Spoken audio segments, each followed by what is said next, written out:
Joey Valence and Brae, No Hands album review. Let's chat about it. Hey friends, what's going on? John here from What's Spinning here tonight to chat about this new album from East Coast hip hop duo Joey Valence and Brae, who I'm gonna be blunt with y'all. Up until very recently, I had no idea who these two were until someone strongly recommended that I check out the Punk Tactics album that came out a few years back from these two. And I hate to admit how much I really loved this thing. This was my style to a T. The wild beats and the frantic energy are really great, but most importantly, this thing had what I need most in rap, and that is personality. And there were funny and very quotable bars aplenty, but this was still far from a true comedy rap album. And over the last few months, I don't know if y'all have realized, but these two gentlemen have been dropping some very spicy, exciting singles, whether it be the John Cena single, or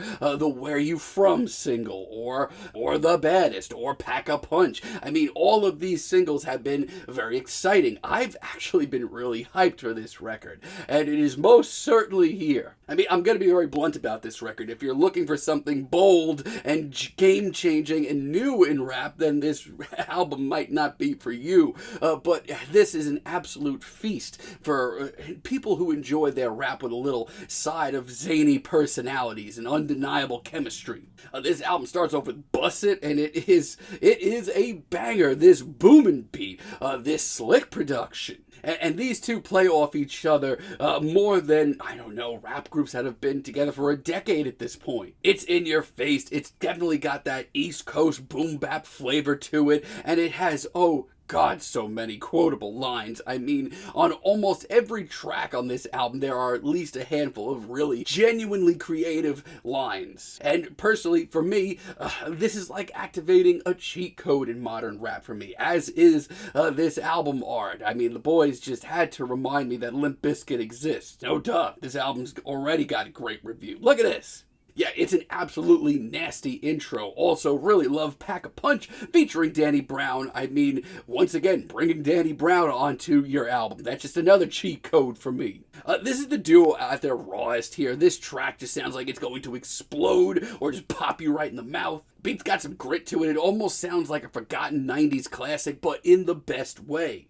And Danny Brown just shows up, lays out a killer verse, and sounds right at home. For a more serious, more aggressive cut from the duo, look no further. It's incredibly memorable. But let me tell you, this album actually goes places. It has a little bit more depth than I think that people give it credit for. Like, take, for example, No Hands, this album's title track. I did not expect this. This is a jazzy, breezy, colorful alternative hip-hop tune that reminds me quite a bit about the hip-hop that I grew up with. Not only is it colorful instrumentally, it is also colorful lyrically. Once again, this is just quotable line after quotable line. This is absolutely brilliant, and if this album wasn't slowing down already, we'd have Like a Punk. I personally hate how much genuine fun I'm having with this project, probably more than the recommended amount. Why does this sound like a forgotten track from The Prodigy? That in the best way as well.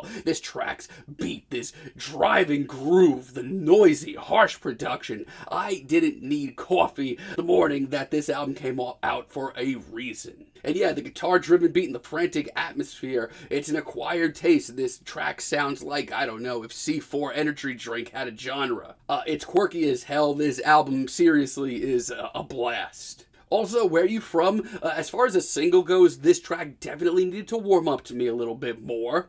It's a little bit more on the rails, a little bit more subdued and laid back. It's got a little bit of a sense of cool to it as well. But as laid back as it is also still genuinely hilarious in points. Now, I do need to point out, this album is short. It is 12 tracks long, barely over half an hour, and a lot of it is very in your face. And a lot of this record is like eating a lot of really sugary candy. Yeah, it's a blast. You're having fun, and then you hit that sugar high and you come crashing down, and it's a little bit of a bad time for a few minutes. And that's what happens here. Thankfully, not really too often, though. As a matter of fact, I love this thing, but I hear intermission 2, and I feel like I hit my limit. Compared to every other track on this record, though, this sounds like Joey Valence and Brae just hit record when they were just kind of fucking around in the studio, and it's not really exciting. It's just such a sharp drop, and yeah, there's an okay line here and there on the intermission, but nothing that they haven't said and done better on other tracks. Also, okay is probably my least favorite track here. This to me sounds like a track that was very late to the album party and should have been left off. This beat is just so rigid, it sounds like it wouldn't know fun if it bit it on its ass. And the low energy raps are just exposing more and more things that I don't like about this track. The Walmart hoodie line, though, that was a good one. But outside of that, sometimes things just work. And is this the boldest statement, or is this anything that's going to propel rap into its future? I strongly doubt that. But like I said, sometimes things just work. The Baddest, I mean, this for me was the first single I heard here, and that's honestly all it took. I mean, this is so cookie cutter. This is probably as straightforward as this album gets, but it's cranked up to such a ridiculous volume that I'm here for it. And this beat is absolutely so over the top that I can't help but laugh at points. It sounds like Joey Valence and Brae are literally rapping over the Jersey Shore theme. And like I said, if you're someone who needs a little substance when they're rap these days, I think you might want to just move on. But for me, there is something that is so instantaneous and genuinely fun about this. Plus, the chemistry between Joey Valence and Brae is really impressive. We also have Doughboy featuring Tara Reid.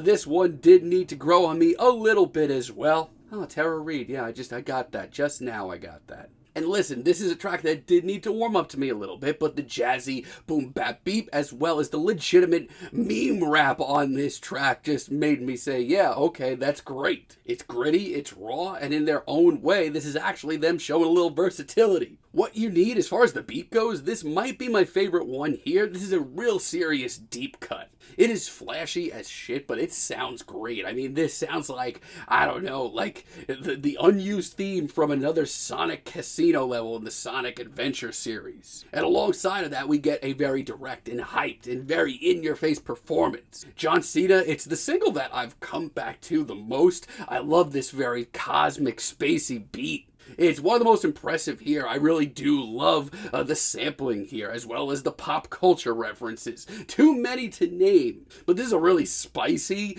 very technical, just fun tune that is perfect for the leader of the C Nation. Really great wrestling references as well. And OMNITRIX as a finale, I mean, it did take a little while to warm up to me, but it is a really classy, very old school, soulful finale. I mean, Joey and Brae on this track just sound so exhausted, like they are running out of energy, and this is their last blast. The booty and fries line, though, I mean, we've heard it 4 times, I think, at this point. And yeah, there are genuinely some hilarious final words. But like I said, if you are someone who enjoys personality in their modern rap, give this album a listen. I mean, this is far from the boldest thing that I've heard. It's probably the exact opposite. It's very straightforward, cranked up to 11. But there is something about this record that works so well for me. It is so instantaneous. It is so fun. And the energy about the recording here